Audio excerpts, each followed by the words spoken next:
If paying attention to the author of the book of Romans and looking at the illustration that they give, there is a point to justification that has to do with and that revolves around the blood of the Jesus character. It is the blood of the Jesus character that one is supposed to hold on to for and as a sign for justification. Going into the book of Romans, Romans 5 and 9. Much more then, being now justified by his blood, we shall be saved from wrath through him. The idea of this spilt blood is supposed to convey to the observer the idea of deliverance from wrath. Deliverance from wrath. But the question is, what wrath? Still in the book of Romans.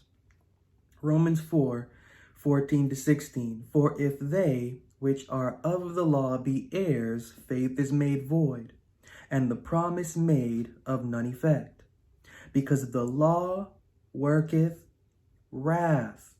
For where no law is, there is no transgression. Therefore it is of faith, that it might be by grace, to the end the promise might be sure to all the seed, not to that only which is of the law, but to that also which is of the faith of Abraham, who is the father of us all.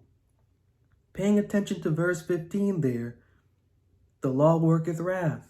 You go back to Romans 5 and verse 9, being now justified by his blood, we shall be saved from wrath through him. Back to Romans 4:15, because the law worketh wrath.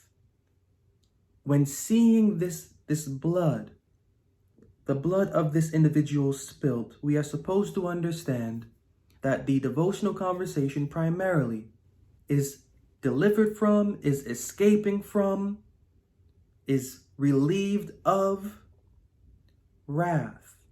Sure, in 2024, that can sound as cartoonish as it wants to sound due to the lore that has been built up around the Jesus character.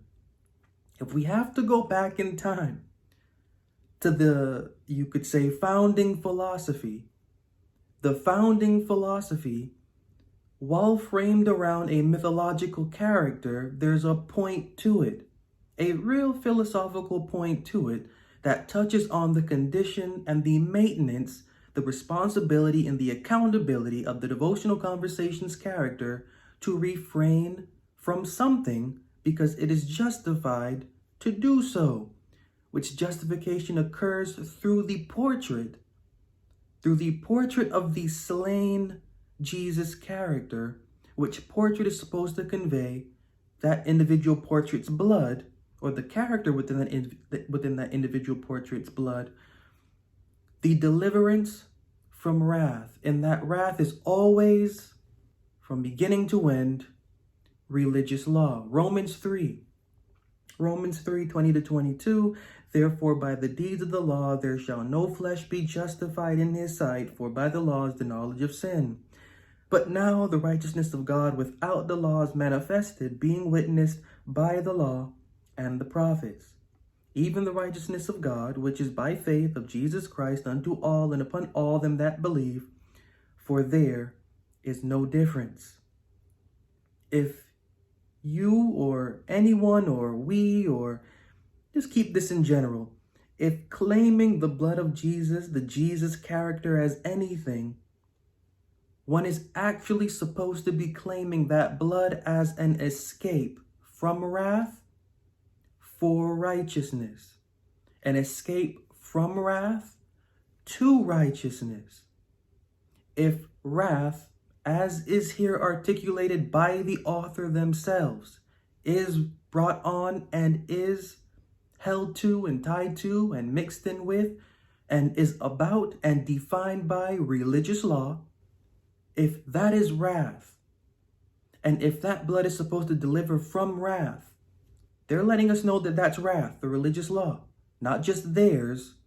This goes perpetually from beginning of time throughout this realm called earth. Religious law, wrath. If that is wrath, and that's defined as what that is, what is righteousness? If an escape from the religious law is supposed to be an escape into righteousness, what is righteousness? Going back to Romans chapter 3, just to flesh out this verse that we just read concerning quote-unquote righteousness, Romans 3, 20 to 22, therefore by the deeds of the law there shall no flesh be justified in his sight, for by the law is the knowledge of sin. But now the righteousness of God without the law is manifested, being witnessed by the law and the prophets, even the righteousness of God, which is by faith of Jesus Christ unto all and upon all them that believe, for there is no difference.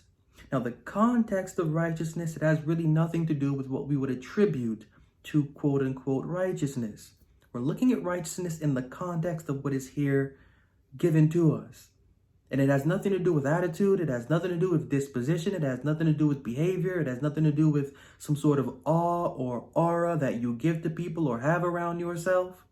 Righteousness in context, as it is here, it is an act. It is an act. It is an act not by human to human.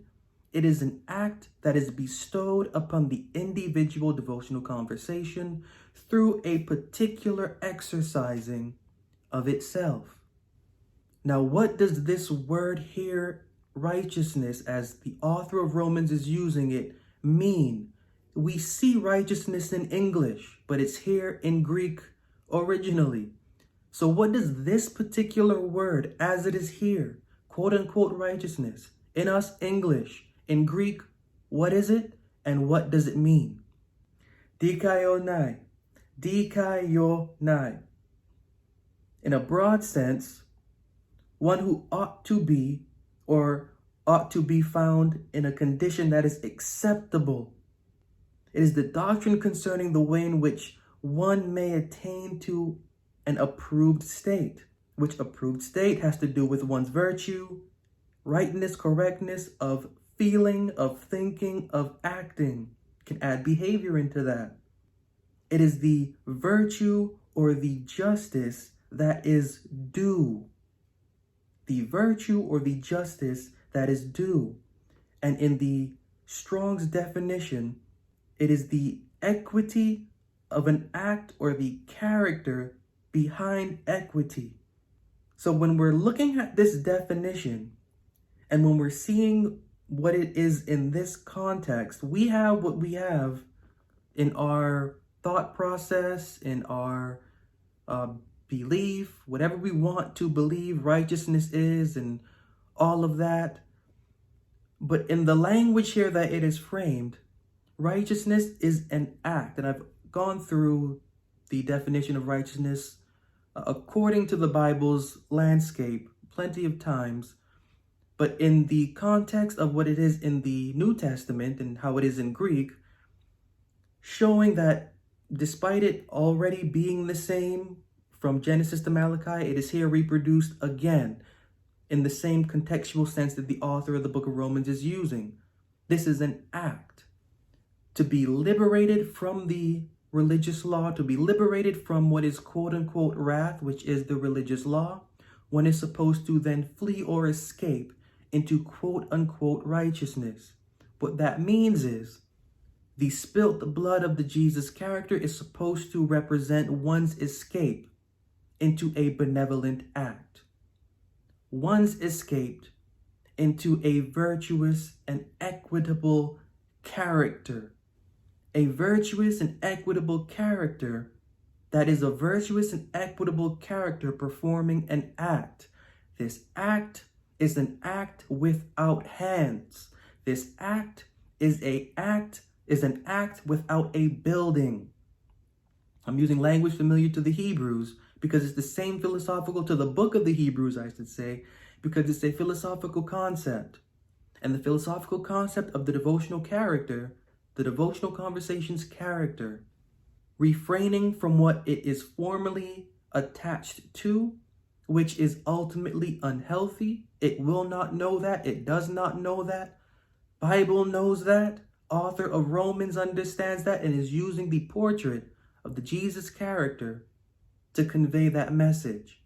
So again, if claiming or if wanting to claim the Jesus character is anything to you, to the individual, to the experience, however you want to think about that, is there a holding on to the confidence that spilled blood figuratively illustrates one's escape from wrath, which wrath the author is defining as religious law, to a drawing into righteousness, which righteousness is a very specific, benevolent, beneficent act that is supposed to lead the devotional conversation to adopt the kind of virtue, the kind of integrity, the kind of purposefulness, the kind of mindfulness that allows it to possess and continually to possess a character and a condition that is acceptable not to the religious world, not to the religious denomination, but to the invisible eye that is guiding it into that experience. In a world bound by tradition, imagine liberating your spiritual journey beyond structured norms. Discover why it is important to devote time to mentally claiming your spirituality. Let the Bible guide and enrich your devotional culture, transcending a traditional religious experience. Consider meditating on the Bible's mind to better experience a spirituality that is personal and profound. Embrace the sanctuary of the Bible's words to connect deeply with your inner spiritual landscape. Reflect on what you think you know, creating a personalized path to enlightenment. Your spiritual journey is uniquely yours. Let personal mental devotional culture guide you beyond the conventional into a realm of personal devotion. To the Bible's mind, justification is not for the human being. To the Bible's mind, justification and its process is for the devotional conversation's character, to the benefit or for the benefit of the being of the human. Bible's mind is not engaged with curing the human condition. Say that plainly. I'm going to say that again. Bible's mind is not engaged with curing the human condition because, first of all, this condition is what it is. There's no cure for it. We're born into it. This fracture is supposed to be a philosophical benefit for the individual and unique experience of every single one of us. That's what this realm of earth is for. This particular realm has a paradigm that is attached to this machine or this body, however you want to think about that, for the particular experience of what is going on within it. Earth's realm is not a cure for human realm. Never is, never will be, and is never proposed to be, or supposed to be, you could say. That being said, Bible's mind will never turn to the engagement of curing the human condition or the human body, or doesn't care about that. Doesn't care. What the mind at the core of the scriptures does care about is healing, curing, and perfecting the conversations, thoughts, feelings, actions, and behavior, devotional. Because only that can get into the being of the human to positively affect the human, to heal it as far as it will and as far as we individually will be healed by such an experience. How can we know that? Galatians 3, 12 and 13, and the law is not of faith, but the man that doeth them shall live in them.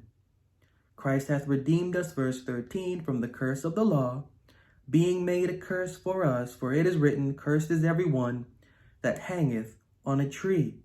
Now that's very plain, and it should be. Christ hath redeemed us from the curse of the law. If we are going to hold any quote-unquote Christ, any quote-unquote Jesus to anything, just as in the book of Romans, we have to be able to understand that escape from such a character is from the religious law and nothing human, nothing subhuman, nothing extraordinary human. Yet what is this us that is to be redeemed? What is this us that is supposed to be redeemed? Does quote-unquote religion, does quote-unquote spirituality, does quote-unquote devotion, does that begin in and with the human being?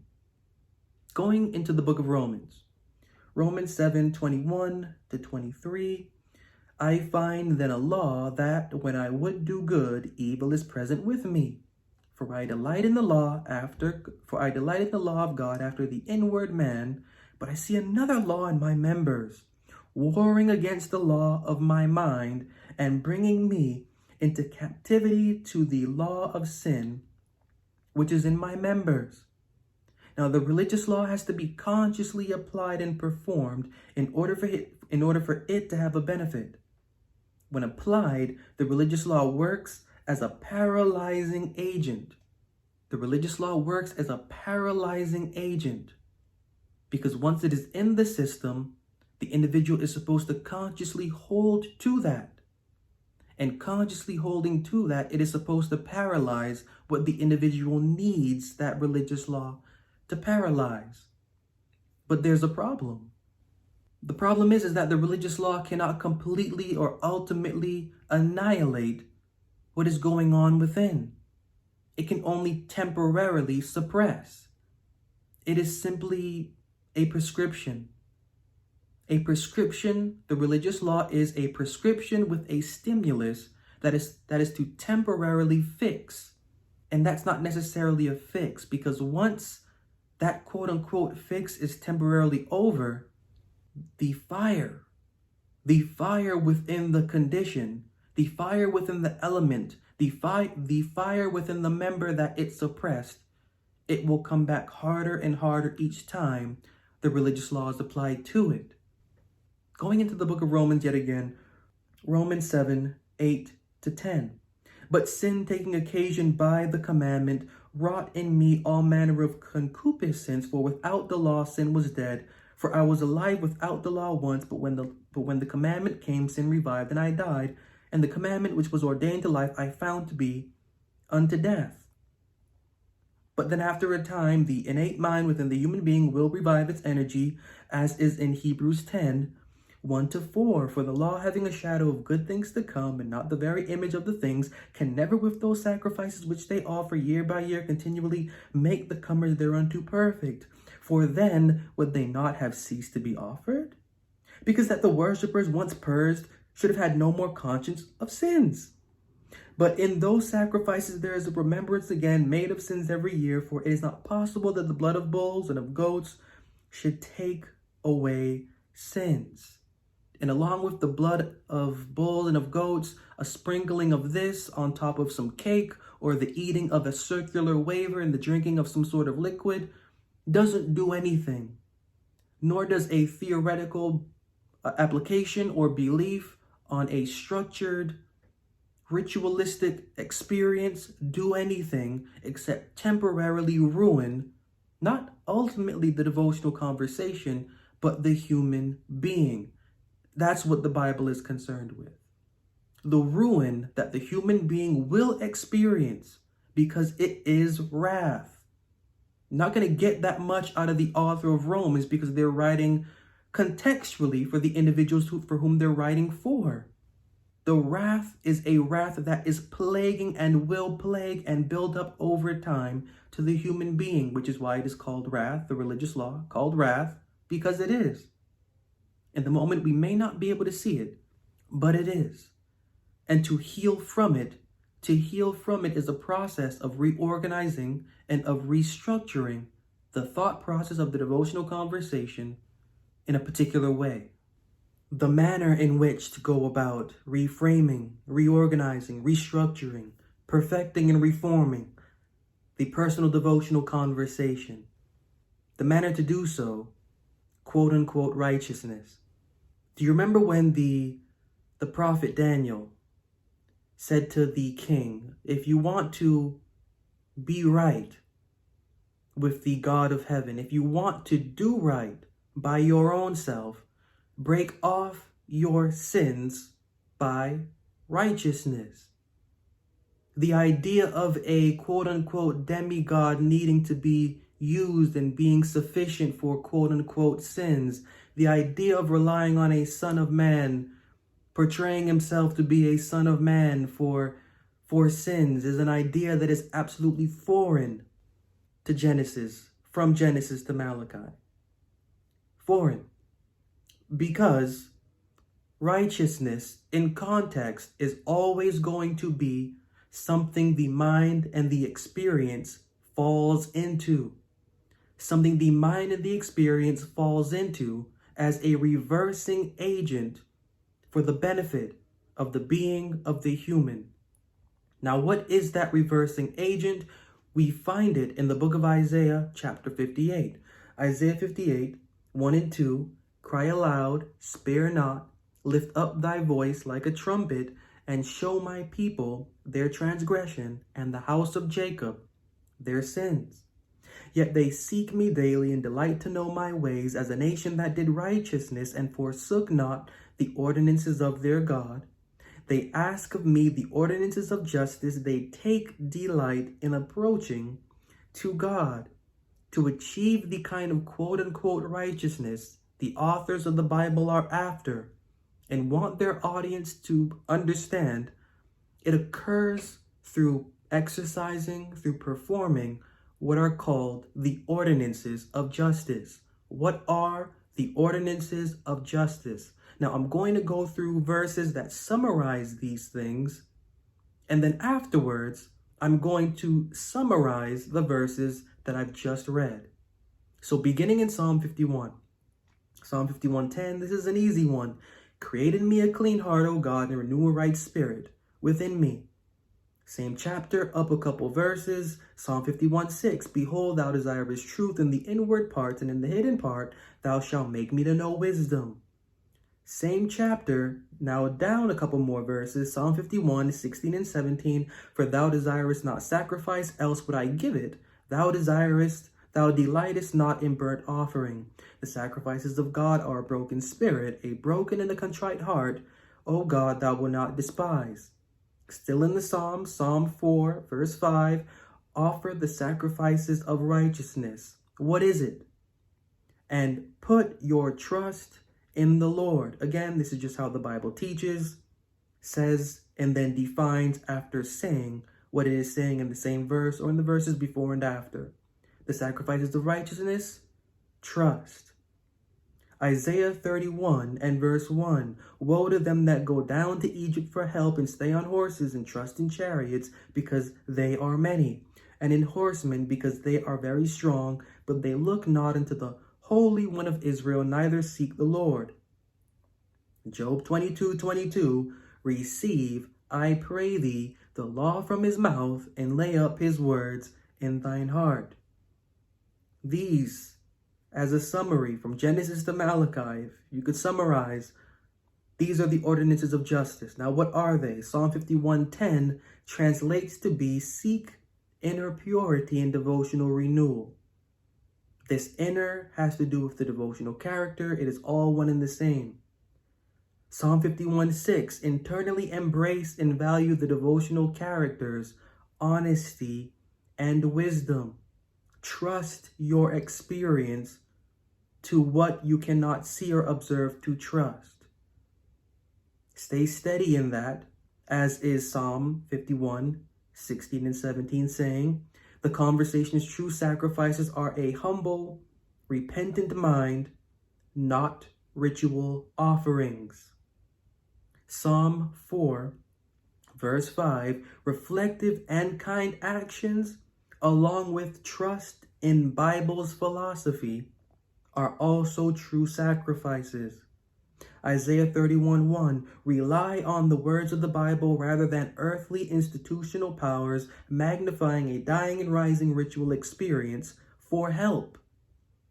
Job 22:22, embrace, internalize, and exercise the Bible's words. These are the ordinances of justice.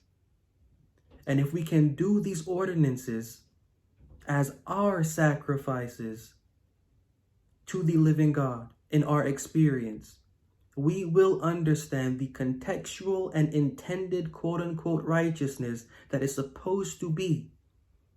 Because these things draw us closer to the intended experience. the intended experience that is absolutely mindful of the condition of how the thought process behind our devotional character and conversation works and how it moves the being of our human. Ever wondered how to truly connect with the Bible? In just 60 seconds, you'll discover a unique way to deepen your faith.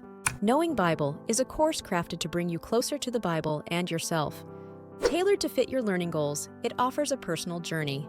Through readings, reflections, and interactive classroom dynamics, you'll grow spiritually. Assignments are designed to give you space for personal devotion. This course helps you envision a devotional experience that truly suits you. Imagine a course that meets you where you are and takes you deeper. Don't miss this chance to transform your spiritual life. Click the link in the description for more information.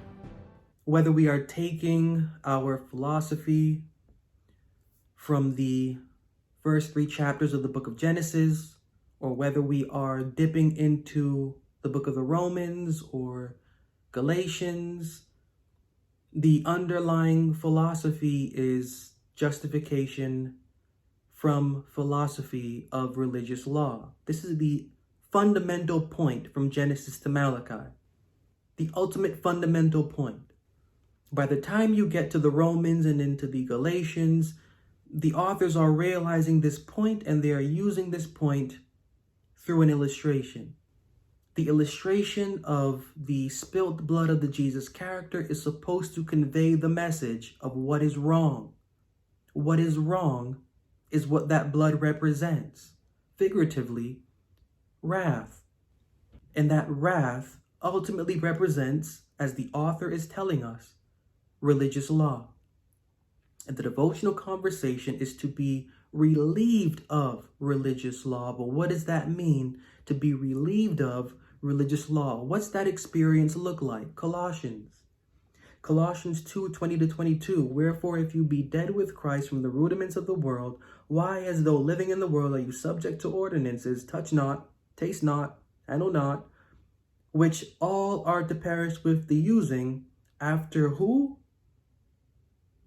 After the commandments and doctrines of men.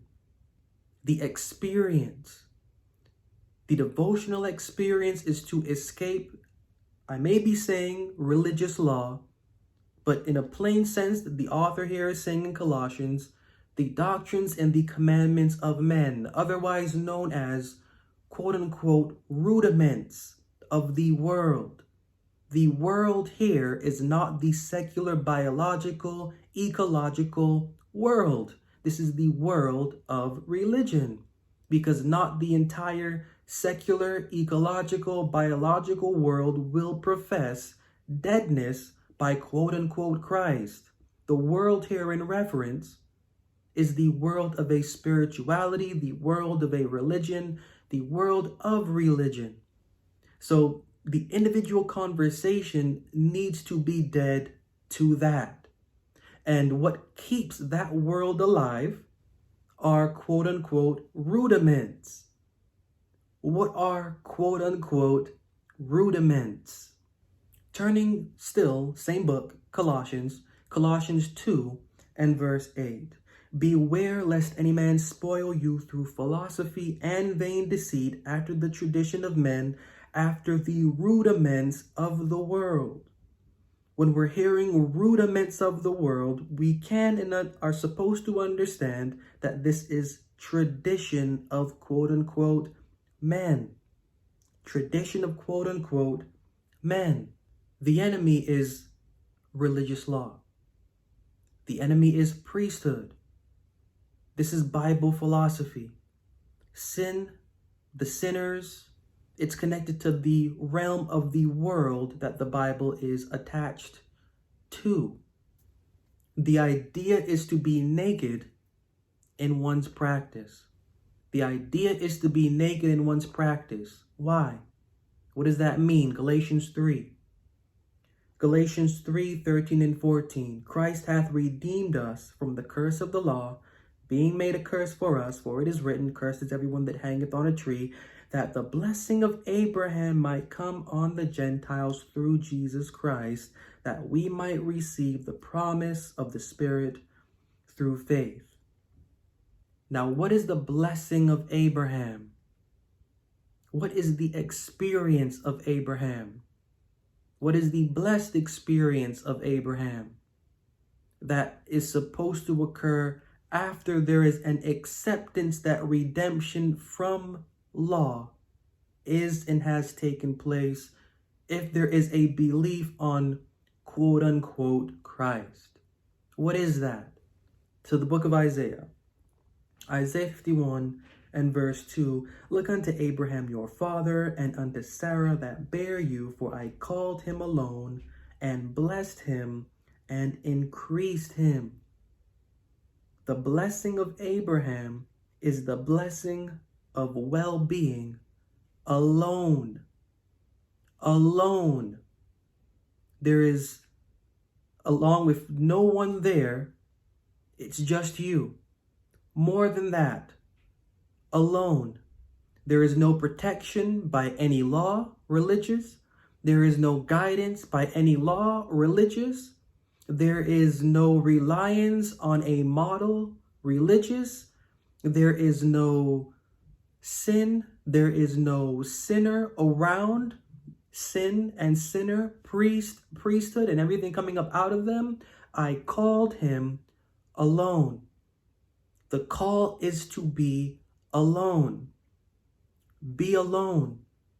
Be naked. The call is to revert back to the original condition for which the devotional conversation lost itself. Be naked, and in that nakedness, progress in an experience of dressing the garden. Be in that condition, that experience of nakedness, dressing the garden. Because only then will you be able to understand the kind of wisdom and understanding that will heal the devotional conversation from its fracture, which will then act and serve to heal the being of the human from its fracture. Can't get to the human being until the fracture of the devotional conversation is solved. When we're able to do that, when we're able to allow our devotional conversation to heal, and through the guidelines of what the ordinances of justice are calling for, justice against the condition and the mindset, the conscience and the conversation, when we can allow the experience to ratify and regenerate and refresh and resurrect that, only then will our human being be able to benefit from the intended experience that the Bible's mind is calling for it to have.